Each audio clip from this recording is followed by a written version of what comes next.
Hello दोस्तों, आप सभी का स्वागत है एग्जाम आइडिया चैनल पे। तो आज की इस वीडियो में हम क्या डिस्कस करने वाले हैं, चैप्टर 1 के द इंडियन कॉन्स्टिट्यूशन की एक्सरसाइज। क्या क्या इंपॉर्टेंट क्वेश्चन है और क्या क्या आने के चांसेस हैं, ठीक है। और ऐसे क्वेश्चन मैं बताऊंगा जो 100% आते ही आते हैं, ठीक है। तो पिछली हम 3 पार्ट्स में इस चैप्टर को हमने कंप्लीट किया था। इस पार्ट के अंदर हम क्या करेंगे, इसके क्वेश्चन आंसर डिस्कस करेंगे। हमारा चैप्टर पूरा का पूरा कंप्लीट हो जाएगा, उसके बाद कुछ भी आपको करने की जरूरत नहीं।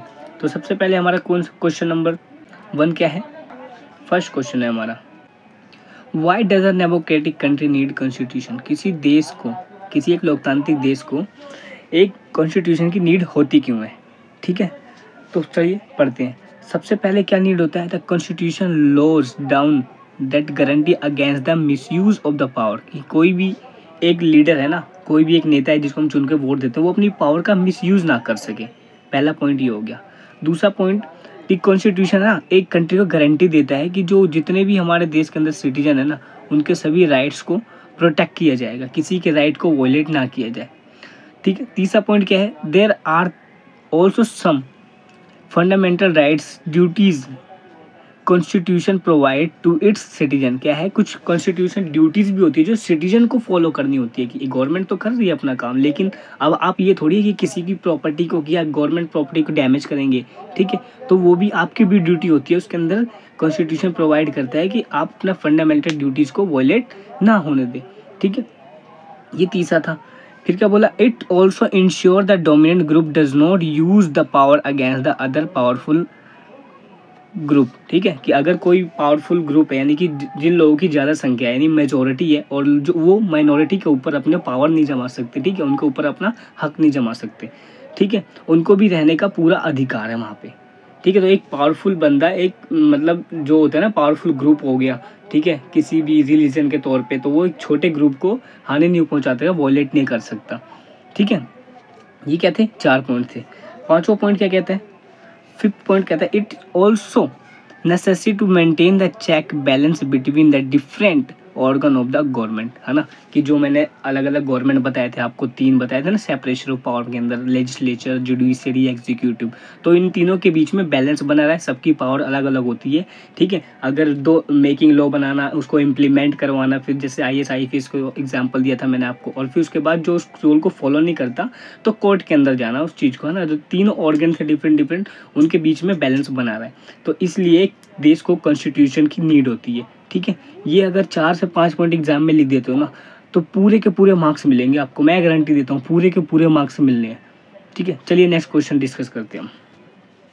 क्वेश्चन नंबर 2 क्या कहता है, look at the working of the 2 document given below, ठीक है। कोई नीचे दिया हुआ है और उसमें कॉलम दिया हुआ है 1990 का नेपाल कॉन्स्टिट्यूशन के बारे में।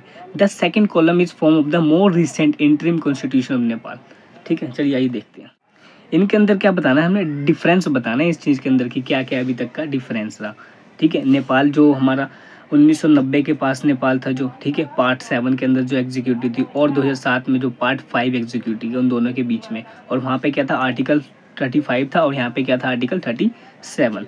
इनके बीच में डिफरेंस बताना है, ठीक है। तो आइए इसका आंसर देखते हैं। तो आंसर क्या है इसका, in the first example the consecutive power shared by the king of the council minister. जो 1990 का जो हमारा कॉन्स्टिट्यूशन था ना नेपाल का, ठीक है, वो किसके द्वारा बनाया गया था, किसके द्वारा प्रिपेयर किया गया था, किंग के द्वारा। जो वहाँ पर किंग था ना, क्या किंग का नाम क्या था, ज्ञानेंद्र, ठीक है। But it is second example, the executive power has become the sole right of the council minister. Nepal has become under going the transition from the monarchy to democracy. जो सेकंड वाली हमारी वो था डिफरेंस, जिसमें बताया था पार्ट 5, है ना, आर्टिकल जो था, ठीक है। उसके अंदर 2007 वाले में क्या बताया है कि जो हमारा ट्रांजिशन कैसे हुआ एक नेपाल का मोनार्की सिस्टम से डेमोक्रेटिक कंट्री के अंदर, ठीक है, ये चीज़ थी। अब ये क्या बताया गया इसके अंदर, Nepal needs to a new constitution today because it's longer a monarchy. क्या है, उसको एक नए कॉन्स्टिट्यूशन की जरूरत है, जो कि एक बड़े टाइम से क्या चलता आ रहा है, मोनार्की सिस्टम चलता आ रहा था वहाँ पे। The older constitution vested power, है ना, vested power of the king. जो पूरा वो था ना ओल्डर कॉन्स्टिट्यूशन था, वो क्या उसकी पावर को रिप्रेजेंट करता था, सारी पावर किसके हाथ में थी, किंग के हाथ में। But when the country is now democratic, अब क्या होता है, कंट्री डेमोक्रेटिक हो चुकी है, ठीक है, उसका खुद का कॉन्स्टिट्यूशन बन चुका है, ठीक है, वास्तव में। तो क्या है, democratic ideals of the Nepal that's people movement Dzire the fort for, जिसके लोगों ने अपने आइडल्स के लिए लोगों ने मूवमेंट किया था, आंदोलन किया था, उसके लिए लड़ाई लड़ी थी, ठीक है। और उन्होंने बाद में उसको अचीव भी किया। All it's the consecutive rules must be change, तो उन्होंने अपने सारे रूल्स को क्या करा, चेंज किया, जो मोनार्की से लेके डेमोक्रेटिक के बीच में। तो ये पूरा का पूरा इस क्वेश्चन का आंसर था। नेक्स्ट क्वेश्चन पे चलते हैं हम अपने। क्वेश्चन नंबर 3 क्या कहते हैं, what would happen if there were no restriction on the elected power of representative। ये सीधा सीधा बोला है कि जिस हम सपोज किसी को वोट देते हैं ना, हम किसी को इलेक्ट करते हैं, तो अगर उसकी पावर को हम रिस्ट्रिक्ट ना करें, है ना, तो वो अपनी पावर का कैसे मिस यूज कर सकता है, वो कैसे उसकी पावर पे रिस्ट्रिक्शन ना लगाए तो क्या होगा, है ना, उसी का आंसर डिस्कस करेंगे। चलिए आंसर क्या दिया है, if there were no restriction on the power of elected representative then these representative can misuse their power. वो अपनी पावर का मिस यूज कर सकते हैं, है ना, उनकी पावर को हम अगर रोक टोक ना लगाए तो अपनी पावर का सिंपल है मिस यूज कर सकते हैं, ठीक है। This will lead to injustice to the citizen, और इसके कारण क्या होगा कि लोगों के साथ अन्याय होगा, इनजस्टिस होगा कंट्री के अंदर। It may lead to a dictatorship where the ruler can do anything wishes or without any restriction। अब क्या होगा, वहाँ पे एक डिक्टेटरशिप आ जाएगी, वहाँ पे क्या आ जाएगा, एक तानाशाही आ जाएगी, क्या वो अपने विदाउट किसी रिस्ट्रिक्शन के कुछ भी करना चालू कर देगा अपनी मर्जी से, ठीक है। अनरिस्ट्रिक्टेड पावर में eventually lead to the violation of the people right for the fulfilling selfish motivation. अब इससे क्या होगा कि लोगों के जो राइट्स हैं उसका वायलेशन होने लग जाएगा, ठीक है, उनके राइट्स छीने जा सके होंगे, ठीक है। इस तरह से कंडीशन कुछ होने लग जाएगी ओवरऑल, ठीक है। तो मैंने क्या बताया, अगर किसी इलेक्टेड रिप्रेजेंटेटिव की पावर को हम रिस्ट्रिक्ट ना दें तो वो अपनी पावर का मिसयूज कर सकता है, ठीक है, और इनजस्टिस हो सकता है लोगों के साथ, और लोगों के राइट्स का वायलेशन हो सकता है, ठीक है। ये 3 मेन पॉइंट्स थे। चलिए नेक्स्ट क्वेश्चन देखते हैं। क्वेश्चन नंबर 4 क्या कहता है, 4 कहता है कि in each of the following situation identify the minority, write one reason why you think it is important to respect the view of the minority of each of the situation. अब इसमें बोला है ना कि कोई भी हमारा वो होता है ना, क्या कहते हैं, अगर माइनॉरिटी है तो उसकी क्यों रिस्पेक्ट करनी चाहिए। माइनॉरिटी का सिंपली मीनिंग क्या होता है, जिसकी पॉपुलेशन कम होती है, हाफ से भी कम पॉपुलेशन होती है, तो उनकी रिस्पेक्ट करना क्यों इंपॉर्टेंट है किसी भी सिचुएशन के अंदर। ये 3 से 4 सिचुएशन दे रखी है, इसको पढ़ते हैं।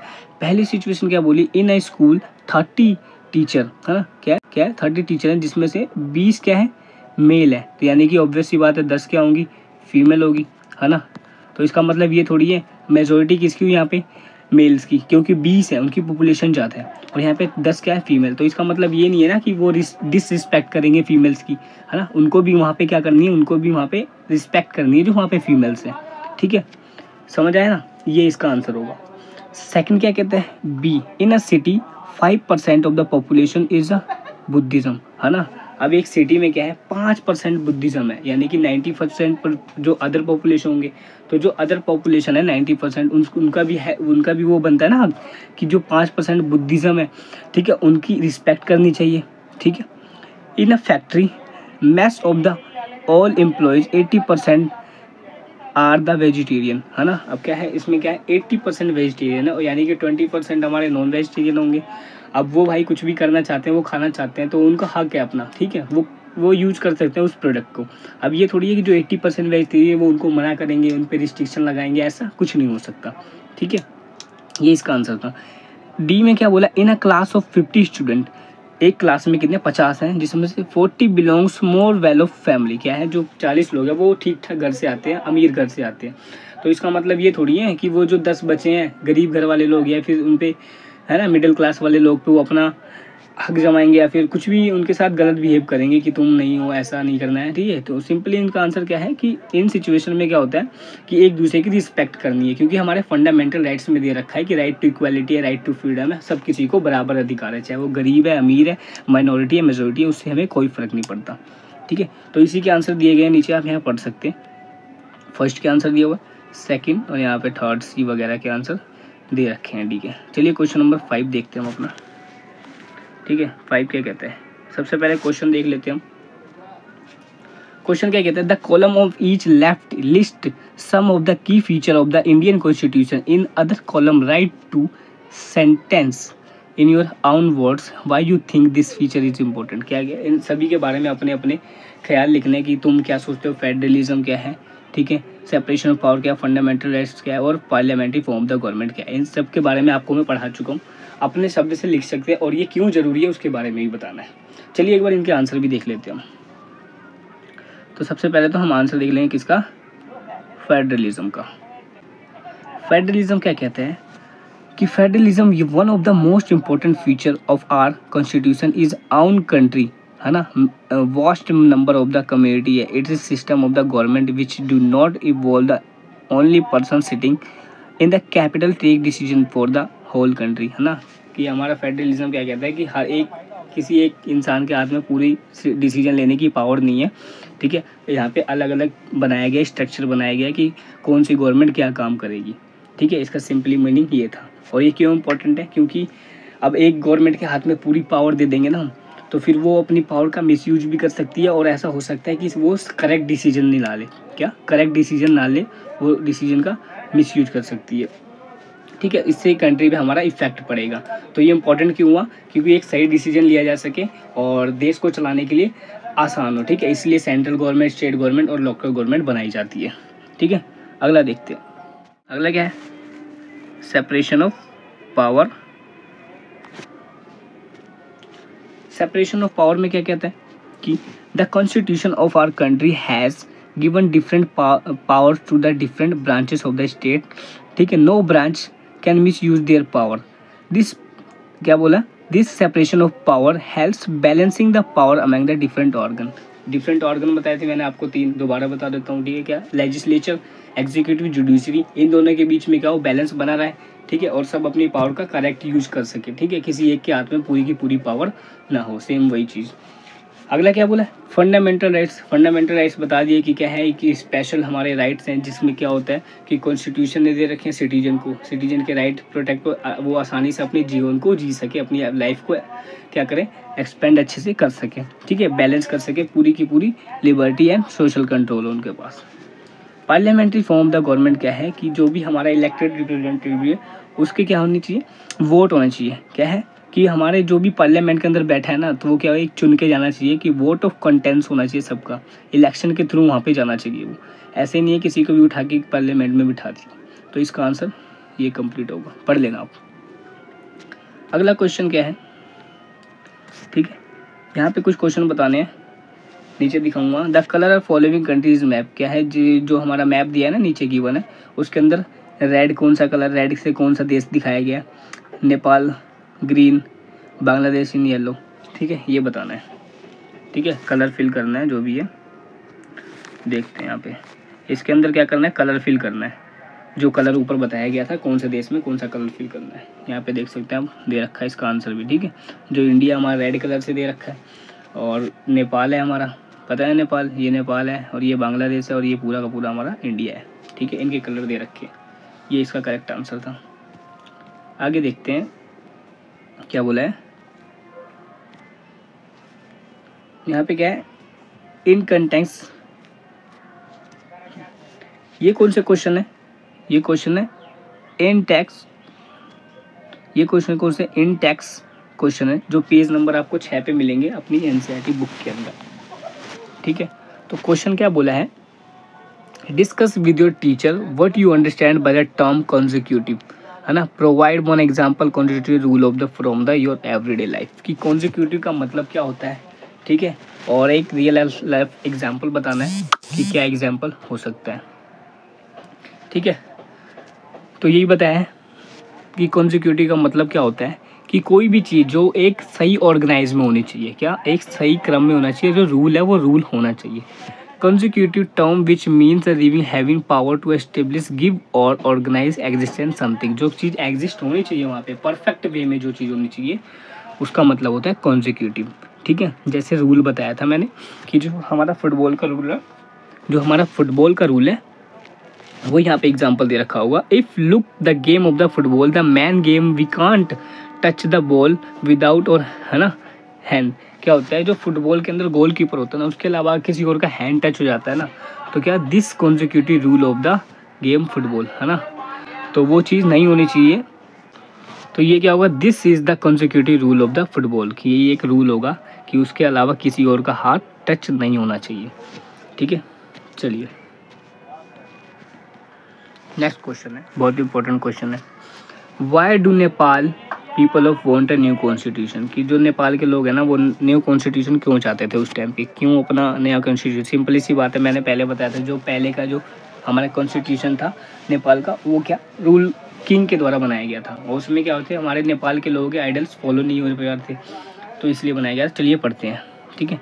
तो सबसे पहले क्या है, the Nepal of the people of the Nepal want a new constitution because it is no longer monarchy, है ना, क्या था, इट इज़ मोनार्की वाला सिस्टम चल रहा था जब तक। इफ वी लुक order clear constitution of Nepal, then the power are the vested in the hands of the king. But now when there is the user democracy, लेकिन आज की बात करें तो वहाँ पे क्या हो चुका है, नया कॉन्स्टिट्यूशन बन चुका है, डेमोक्रेटिक बन चुका है, ठीक है। और वो जो पुराना कॉन्स्टिट्यूशन था उसके अंदर सारी की सारी चीज़ें किसके बारे में लिखी गई थी, किंग के बारे में, कैसे वो काम करेगा, कैसे कैसे लोगों पे रूल करेगा।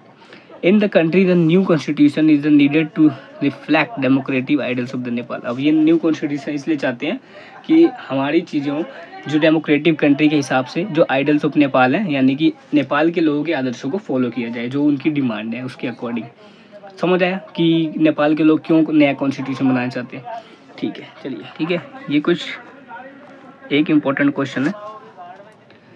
In what veg the class monitor miss using his power, की एक हमारा देखा था, एक बताया था मैंने एग्जाम्पल की, एक के अगर एक इंसान के हाथ में पावर दी जाए तो वो कैसे अपनी पावर का मिसयूज कर सकता है। ऐसी क्लास टीचर वाला एग्जांपल देना है कि जो मॉनिटर था वो अपनी पावर का कैसे मिसयूज करता था। क्या था, class monitor can misuse the power of helping his friend in the wrong work of the by punishment of the foe of the users live. क्या सकता है कि वो ना अपना कोई उसका फ्रेंड हो, बल्कि वो गलत हो फिर भी उसका साथ दे सकता है कि नहीं जी ऐसा इसने नहीं किया, ठीक है, रॉन्ग वर्क या भी गलत कोई काम कर रहा हो तो उसकी उसमें हेल्प कर सकता है, उसको बचाया जा सकता है वहाँ पे, तो ऐसे यूज कर सकता है वो अपनी पावर का मिसयूज। अगला क्वेश्चन क्या है, यहाँ बोला गया है हु इज द क्या है, who is in minority in the above story board, ठीक है, जो भी हमने पढ़ा उसके बारे में, माइनॉरिटी कौन था, ठीक है। This minority being dominated by the decision taken by the majority, ठीक है। ये कैसे जो माइनॉरिटी के लोग हैं वो कैसे डोमिनेटेड हो सकते हैं अगर कोई मेजोरिटी पर्सन वहाँ पे आके क्या करे, डिसीजन ले उनके सबके खिलाफ, ठीक है। चलिए, इन ये जो हमने पढ़ा इसके बारे में क्या आंसर, क्या, this majority is being dominated by the decision taken by the majority, ठीक है। जो माइनॉरिटी है ना वो एक मेजोरिटी के द्वारा डिसीजन लिया है, तो boys of the are majority क्या थे, कि जो उसमें देखा था ना कि उसमें बॉयज़ ज़्यादा थे जो बोल रहे थे कि हम तो क्रिकेट खेलेंगे जी, और जो गर्ल्स थी वो कहती थी हम बैडमिंटन खेलेंगे, लेकिन वहाँ पे जो बॉयज़ थे वो ज़्यादा थे। Hence whatever the decision is be taken there is no in the favour of the girls but dominated the section that is the boys there, है ना। क्या था कि वहाँ पे जो बॉयज़ थे वो पे ज़्यादा थे, लेकिन इसका मतलब ये नहीं है कि डिसीजन कुछ भी लिया जाए, लेकिन इसका मतलब ये नहीं है कि गर्ल्स के फेवर में ना हो वो चीज़, है ना। ये चीज़ थी कि गर्ल्स को मतलब वॉयलेट ना किया जाए, कि गर्ल्स को भी देख के चल जाए कि हाँ कुछ ऐसा बोले कि ठीक है जो बॉयज़ हैं वो क्रिकेट खेल सकते हैं और जो गर्ल्स हैं वो बैडमिंटन खेल सकते हैं। अब ऐसा तो नहीं है ना कि दोनों को सेम गेम ही खेलना पड़ेगा, ठीक है, ये रूल्स लगा सकते हैं। चलिए नेक्स्ट क्वेश्चन देखते हैं। अब ये क्वेश्चन क्या है, discuss the difference between the state and government with your teacher. हमें क्या बताना है, डिफरेंस बताना है कि स्टेट क्या होता है, गवर्नमेंट क्या होता है। तो सबसे पहला पॉइंट क्या होगा हमारा कि स्टेट पोसेस ऑर्गन्स, है ना, ओरिजिनल पावर, क्या है उसके पास ओरिजिनल पावर होती है। और जो गवर्नमेंट है, द गवर्नमेंट क्या है, the power of government are the divided in the form of the state, है ना। स्टेट की क्या बोलिए, इनकी खुद की पावर अलग होती है, और जो गवर्नमेंट होती है वो सबको मिला के बनती है, क्या होती है, अलग अलग गवर्नमेंट होती है अलग अलग स्टेट की, ठीक है। दूसरा क्या बोला, it is permanent and the continuous for ever and ever, ठीक है। ये क्या होती है, परमानेंट होती है, और जो गवर्नमेंट होती है कभी भी बदलती है। अब स्टेट तो हमेशा परमानेंट रहेगा ना, ये थोड़ी है दिल्ली को या फिर यूपी को स्टेट बदल दिया जाएगा, ऐसा तो कुछ नहीं है, ठीक है। तो government is a temporary organ of the organisation comes from the goes at the time of span, क्या होता है, एक टाइम के अकॉर्डिंग क्या करती है, हटती रहती है। सी क्या बोला है, the elements of the state are the population, territory, government and the sovereignty, ठीक है। ये सब एलिमेंट इसके अंदर दिखाई जाते हैं, और government is a part of state, ठीक है। गवर्नमेंट क्या है, पार्ट है, जैसे स्टेट की गवर्नमेंट होती है कोई भी, यूपी गवर्नमेंट, दिल्ली गवर्नमेंट, ऐसी ऐसी होती है ना, वही चीज़। डी क्या बोला, I state of abstract and invisible idea होता है। Government can concrete body of the invisible idea. ठीक है, ये 4 डिफरेंस थे इसके अंदर। आगे देखते भाई, ये तो मोस्ट इम्पोर्टेंट क्वेश्चन है। ठीक है, इसमें क्या बोला गया है कि which fundamental rights will following situation violate, कौन सा फंडामेंटल राइट्स का हमारा वॉयलेशन हो रहा है यहाँ पे। ठीक है, अब पढ़ते हैं। If a 13 years old child working in a factory manufacturing carpet, है ना, मैन्युफैक्चरिंग कारपेट कंपनी में अगर कोई 13 साल का लड़का कर रहा है तो सिंपली कौन सा होगा, राइट अगेंस्ट एक्सप्लॉइटेशन, है ना, जिसमें क्या होता है 13 साल से कम के बच्चों को क्या करते हैं, काम करवाते हैं। ठीक है, दूसरा क्या बोला है, in a politician state decision not allowed to labour from the other work in his state, है ना। वो क्या बोल रहे हैं कि जो पॉलिटिशियन है ना वो वन स्टेट डिसाइड कर रहे हैं और उनको ना कहीं और लेबर को ना काम करने नहीं दिया जा रहा। तो सिंपली सी बात है, राइट टू फ्रीडम, है ना, उनके फ्रीडम को छीना जा रहा है। थर्ड क्या बोलता है, in a group of the people are not given the permission to open Telugu medium of school in Kerala, है ना। उन्होंने क्या बोला, केरला के अंदर ना तेलुगु मीडियम स्कूल तुम ओपन ही नहीं कर सकते। तो यही है ना हमारा जो फोर्थ राइट था, क्या था, कल्चरल एजुकेशन राइट को हमारा वॉयलेट किया जा रहा है। और लास्ट क्या है, if the government decide not promote the officer arm forces because she is a women, तो राइट टू इक्वालिटी, है ना, कि हमारे मैन लोगों को तो आप प्रोवाइड कर रहे हो फोर्सेस, लेकिन अब वुमेन के साथ इनजस्टिस कर रहे हो, तो क्या होगा, राइट टू इक्वालिटी यहाँ पे वॉयलेट किया जा रहा है। ठीक है, तो दोस्तों आज की वीडियो में बस इतना ही था। ये बहुत इंपॉर्टेंट क्वेश्चन है जो मैंने आपको डिस्कस करवाए हैं। ठीक है, सारे के सारे बहुत ज़्यादा इंपॉर्टेंट क्वेश्चन है जितने भी मैंने बताए।